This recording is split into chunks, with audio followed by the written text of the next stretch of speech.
pelo Amicus Curiae, Associação Nacional Pró-Vida e Pró-Família, será o Dr. Paulo Fernando Melo da Costa.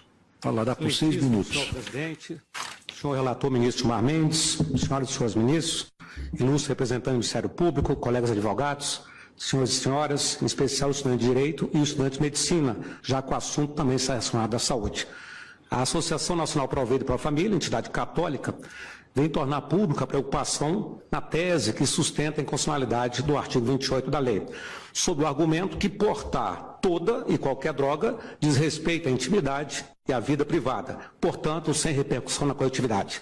A prevalecer essa tese, seria liberado no Brasil o porte de toda e qualquer droga, maconha, crack, heroína, ópio, sem distinções, trazendo consequências drásticas na família, na juventude e no conjunto da sociedade, agravando substancialmente o quadro de violência e criminalidade no nosso país. Vale perguntar, a descriminalização das drogas beneficia quem? Aos jovens? À família? Aos 33 partidos políticos? Talvez alguns sim. Às igrejas? Aos clubes? Às clínicas médicas? Às comunidades terapêuticas? Não.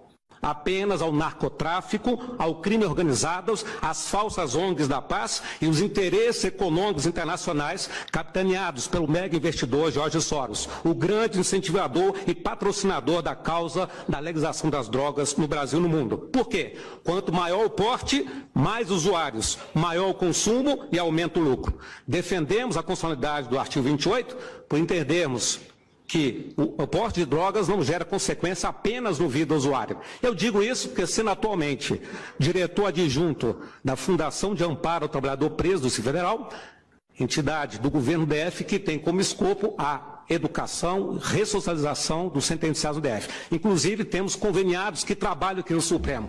E os nossos reeducandos aqui no Supremo não tem nenhum condenado porque era usuário. Muitos, inclusive, foram condenados por tráfico e trabalham aqui no Supremo.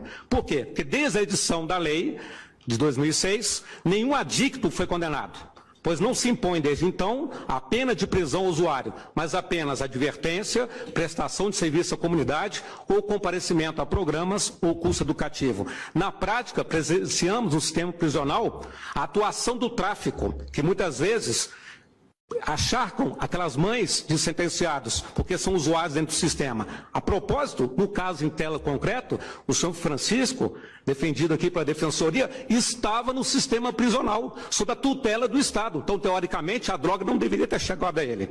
E sustentamos ainda, baseado na experiência histórica, que não existe exemplo no mundo de que liberando o porte de drogas melhora a vida das pessoas. E ainda mais, em Portugal, Uruguai, Holanda, foram sempre por consulta popular ou pela via legislativa, nunca pelo Poder Judiciário.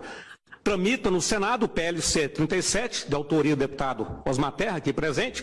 Portanto, a matéria é de competência do Poder Legislativo para apreciar o assunto e ao juiz da primeira instância aferir em cada caso concreto para dirimir se o réu é traficante ou usuário, observando inclusive a quantidade de droga apreendida.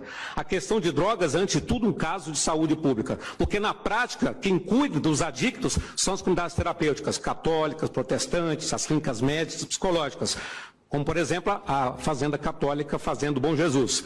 Pouco se faz a respeito do assunto. Nos causou espécie, inclusive, que o ex-presidente Fernando Henrique Cardoso defenda a tese da legalização, já que teve 8 anos de governo e a oportunidade de combater o uso de drogas e não fez. E o atual governo, contraditoriamente, que estimula e apoia o desarmamento dos cidadãos de bem e, em nome da paz, ao mesmo tempo, apregoa via Senad, via Ministério da Saúde, via Ministério da Justiça, a descriminalização das drogas. Eu indagaria os senhores ministros, vossas excelências pegariam um avião para o Rio de Janeiro, em que o piloto estivesse com maconha no bolso?